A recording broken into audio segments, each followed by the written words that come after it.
Ce mur extérieur devait encore être isolé. J'y ai donc vissé des panneaux de plâtre enrobés pourvus d'une couche d'isolation. Le mur d'en face est un mur intérieur et celui-ci n'a pas besoin d'isolation. Et j'y ai appliqué une technique de plâtrage décorative. Seule la colonne en bois doit encore être finie. Le plâtre n'adhère pas sur le bois. C'est pourquoi Roger vise d'abord des lattes contre le bois, contre lequel il fixe alors des panneaux de stuc avec un espace intercalaire d'1 centimètre. Roger finit d'abord l'angle. Il applique le plâtre et enfonce le profilé d'angle.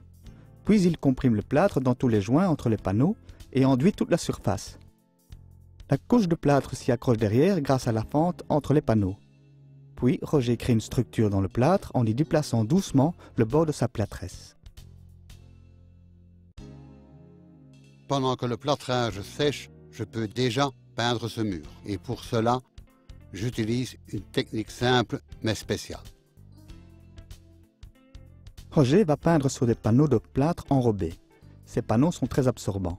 Il les a donc traités à l'avance avec un primaire. La peinture qu'il applique maintenant au rouleau couvrira mieux et de façon plus uniforme, et sa consommation de peinture diminue également.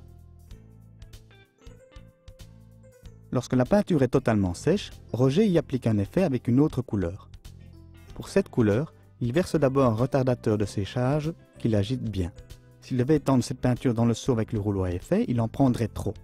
Aussi, il étale un peu de peinture sur un petit panneau avec un rouleau ordinaire et il prend un peu de peinture sur son rouleau à effet. Il applique la peinture sur le mur par des mouvements légers dans toutes les directions.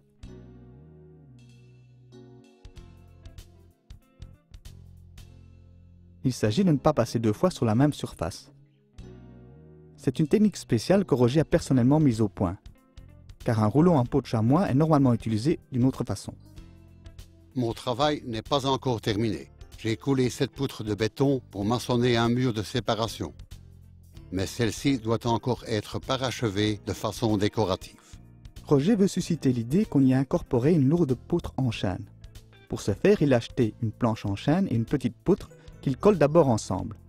Cette colle est déjà sèche après 5 minutes, de sorte que Roger peut directement poursuivre le travail. En premier lieu, il rabote ça et là de petits morceaux. Puis, il abîme un peu le bois avec les ciseaux, marteaux et autres. S'il brosse ensuite le bois avec une brosse métallique montée sur sa meuleuse d'angle, ce dernier reçoit un magnifique aspect vieilli.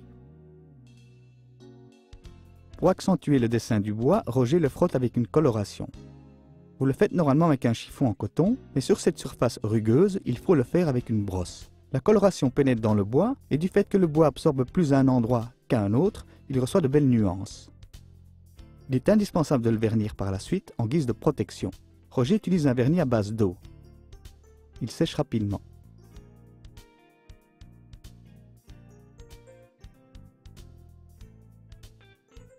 Avec une puissante colle de montage, Roger fixe l'ensemble contre la poutre de béton. Et effectivement, cela donne l'impression immédiate qu'on y a incorporé une épaisse poutre massive. Puisque je suis quand même occupé avec le bois et les produits de finition, je vais rénover cette porte. Mais il faut tout d'abord enlever une couleur et la cire. Roger enduit la porte avec un décapant. Le laisse agir jusqu'à ce que les produits commencent à se détacher et le gratte ensuite. Un grattoir de qualité simplifie nettement le travail au décapant. Lorsque tout est enlevé, Roger doit nettoyer le bois. Pour cela, il utilise ce puissant mélange de solvants.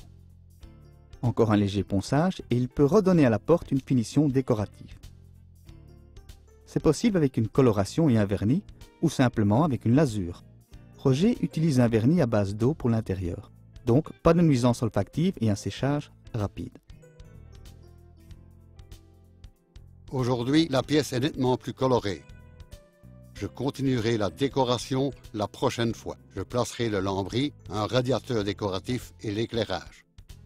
Comme d'habitude, vous trouvez de plus amples informations dans Dobit Magazine. Et n'oubliez pas, ce que vous faites vous-même, vous le faites généralement mieux. À la semaine prochaine.